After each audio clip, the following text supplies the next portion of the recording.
Okay, YouTube, here we are in front of the C300, salt covered. It's January, it's snowy. This is probably, you can tell from the description, we're going to remove and replace the intake manifold. I should have done it 2 years ago whenever I took it out to fix it, because it's just a piece of crap. It's broken again, so we're going to take it out and take a look at what broke this time. And I bought a new one. We'll take a look at the new one that I bought, the cheapest one you can buy on the internet, $270, and so stay tuned. Hopefully somebody can learn something here, and stay tuned. Okay, I don't want to bore anybody to death. My last video about this was over an hour long, so I'm just going to describe what I'm going to do here. You can watch my last video if you're super bored to see. I'm going to pull the power off the battery, remove the intake, remove the air cleaners, and then we'll check back from that. Air cleaners is this, and then a clip up there, pull these two things off. Okay, the next thing I'm going to do is remove the mass airflow sensor. There's a connector here. Vacuum line right there. And there's some clips back here. Can't see them because my hand's in the way of the light. Some plastic clips, and this whole thing will pull out. Let me take that out and show you. Okay, so the next thing I'm going to do is I'm going to start disconnecting all these wires. These, for the coil packs, there's a ground wire, this whole wiring harness, anything that's holding this wiring harness on. Disconnect all these, and I'll do the same thing on this side. You know, all the wires that are holding this wiring harness. And they all just come up.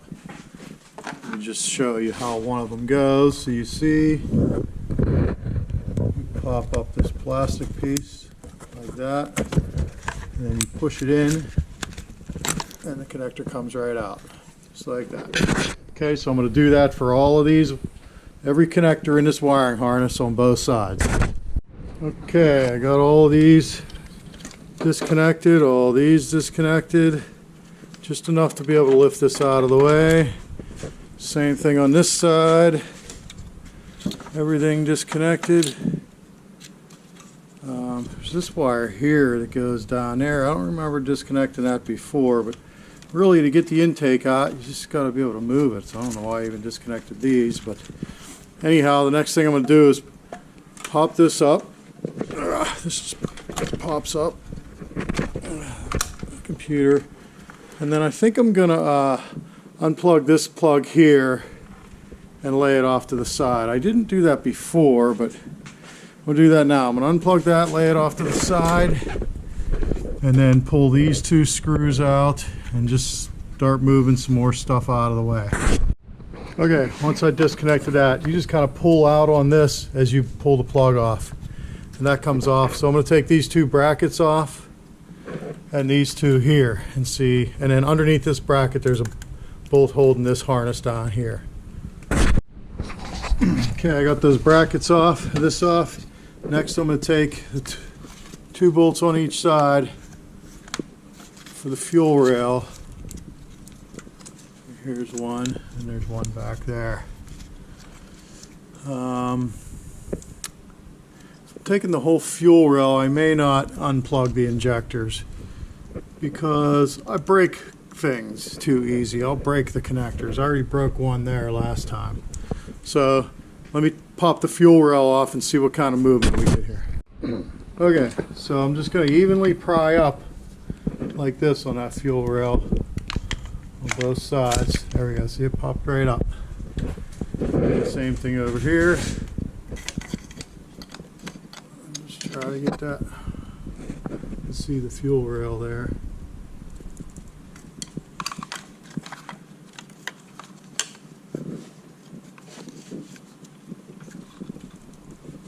This side's not as friendly. Okay, let me use two hands. Don't break nothing. Okay, I ended up unplugging all the injectors. To get the fuel rail, I just kind of, it was like this. Just kind of untangled it from the wires and put it over here with the computer computer. Okay. Now these wires are pretty loose. All right, I feel like I could get that up out of there now. So there's 8 bolts for the intake manifold. Let me pull those out and then I'll check back. Okay, so I think I just about got it. Everything that needs, see, it's pretty loose. Pull those. Only thing I got is this vacuum line, which I just pull it off right here. And then there's one in the front there. When I lift it up a little bit, pull that one off. So let me pull those 2 off and let's tug this thing out of there.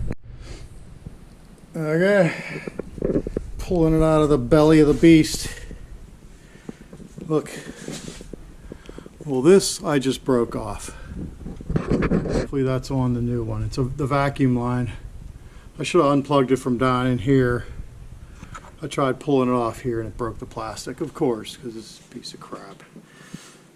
Anyhow, here's the problem. Look, this thing's all messed up. This is supposed to be on a lever on here like this one, and somehow this, look, this one's broken too. Oh wow. I wonder I got a check engine light. You know what, that thing was popped off last time. So this whole intake manifold is, in my opinion, a really poor design. And I mean, I think it's just a piece of crap. Anyhow, so that's the problem with it.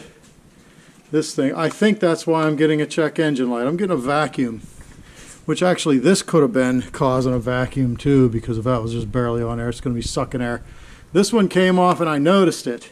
And I took this air pump or whatever it is, this air pump off, so I could just barely reach it, and I jammed that piece of rubber in there to stop the vacuum leak, hoping that would cure the check engine light. And I think it did for a little while, and then but it was like a month, then it came back on. I get a lean fuel, bank 1 and bank 2. So you know, they all say that's a vacuum leak, so it could have been this one now. I don't know. Let me get this out and we'll compare it to the new one. Okay, just one more thing. I pulled it up enough where I can get to the throttle body here, and there's a connector right there. See it for the throttle body. So unplug it, try to get the lighting. You can see the wire right there. So I'm going to just unplug that. I think you just squeeze.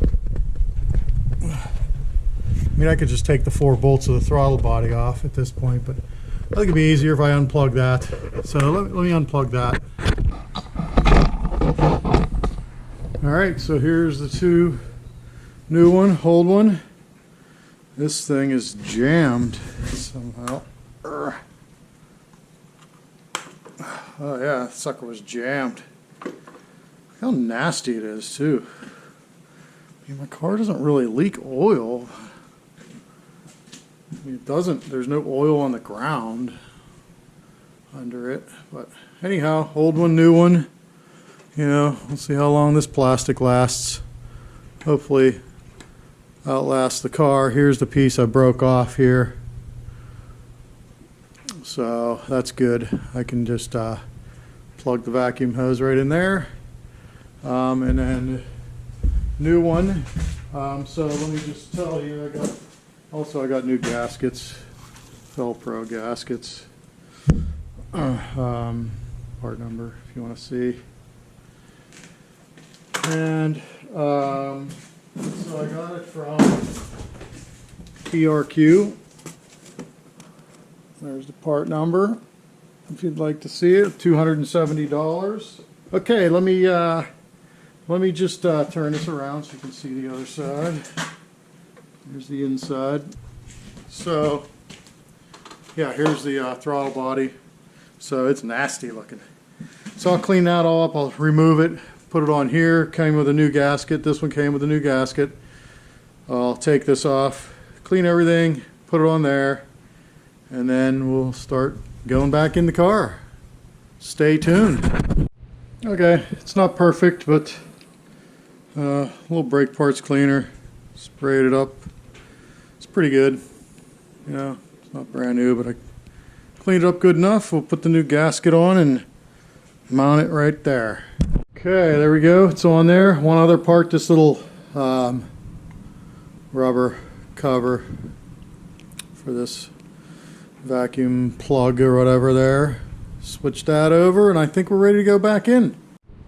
Okay, next thing I got to do is clean all this up all along here real good so that the new gaskets seal good. So let me get all that cleaned up. I got my vacuum line that broke. I got it taken off and ready to go on the new one. That's the other vacuum line that's difficult to get to.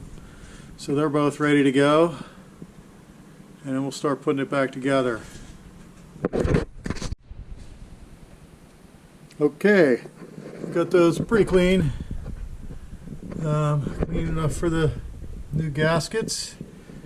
And so it's time to get this thing back in here. This is my daily driver. This thing's got to get me to work tomorrow. So they make these little round things here so that you can push it up under on the manifold, and it's supposed to hold itself there, but it never does. It just falls off when you try to put it in anyhow. So I'm just going to sit it in here like this, and then get it lined up, you know, once that doesn't go there. Once I get it, once I get the manifold in here, I'll just kind of make sure, I use a screwdriver, the bolts or whatever to get it lined up once the manifold's in there. So, all right. Let's get that thing in there and get this thing fired up. Here it is going back in. Plug the throttle body in. This is kind of how it goes in. I just want to show you. Kind of got to angle it in. Don't forget, when you get it about this far, you just got to lift up a little bit. Get that vacuum line right there plugged on.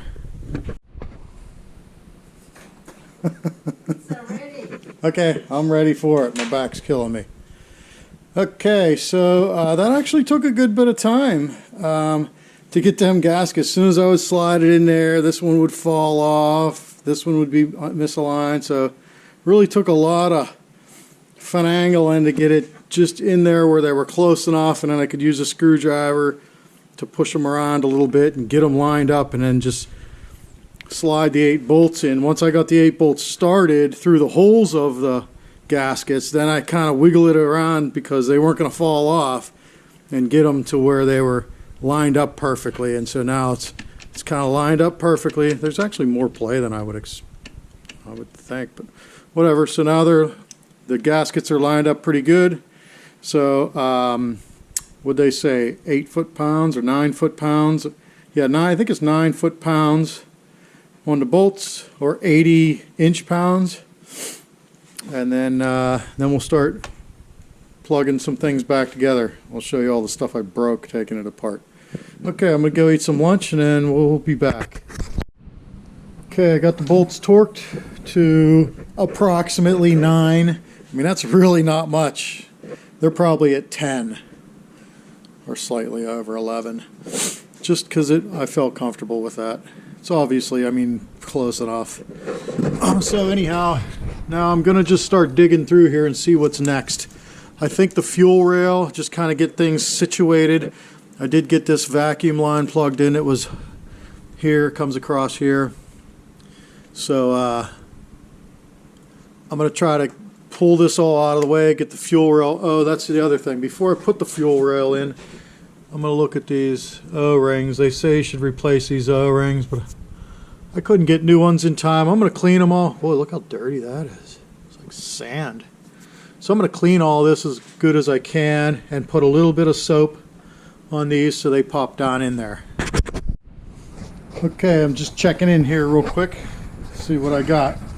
So the manifold's in, fuel injector rail screwed down, injectors are plugged back in. This bracket for the computer, this is screwed back down. These are screwed back down. I still have all of these, all of the coil packs and grounds to plug back in on both sides. All of these still. I got the vacuum line under here. I don't think there's any other vacuum lines to plug in, so I still have the throttle body, or not the throttle body, the mass airflow sensor and that little 90 elbow. Let me work on that now. I wanted to get a lot of this done before, but I want to get that in now. So let me get that and I'll check back. Okay, mass airflow sensor's all on. That vent tube or whatever all put back together. So now I'm gonna, this whole wiring harness was like falling apart, so I retaped this back to this strain relief plastic under here. So I'm gonna put the computer back. Looking at everything, it looks pretty good. I'm gonna put the computer back, hook it up, and then all of the coil packs in the grounds. I'll get the coil packs and grounds all plugged in, and then I'll check back. Okay, we're getting closer to firing her up. All the coil packs are plugged in on both sides. Just kind of double checking everything up here. So I'm going to get all of these. These are like camshaft sensors or something up here. Get these all plugged in on each side. Double check everything. And then I think we're ready for a, here's a, it was like brake booster or something. Plugs on there. And yeah, let me get these, and then I'll just kind of double check everything, and we're ready to fire it up. Okay, I think that's it. I double checked, triple checked everything. Seems plugged in good. I did break a clip off of this coil pack plug, but it clipped in. It's not going to fall out, so hopefully, you know, I broke that off taking it apart. You know, some of these plastic pieces are so fragile, you just move it and they break off. Even like the zip ties, they just come right off. They break right off. So, but anyhow, everything's back together. I feel like we're ready to fire it up. So let me put the camera on a tripod so you guys can watch. In case anything crazy happens, you'll see it. So give me a sec. Here we go. Wish me luck.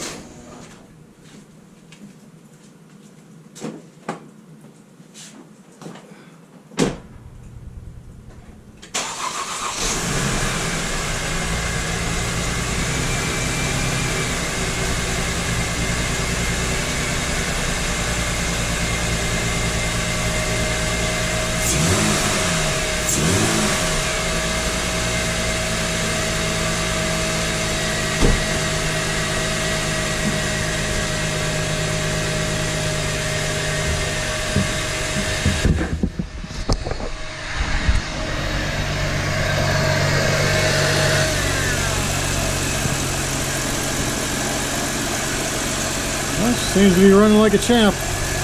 Alright, let me put the air cleaner on and let's take her for a spin. See if we get that check engine light to go out. Okay, YouTube. I'm going to call that a fix. Complete job, running good. Check engine lights out, it should stay out. The fuel bank trims look good, so I think we're going to be good. Got her all washed up. Salt's off of it. That'll last one day. Washed Ann's car for 2, so we're good to go. Okay, so I guess we'll see you on the next one. Hope somebody got some good information out of that $270 intake. I think it's a good deal. So stay tuned for the next one. See ya.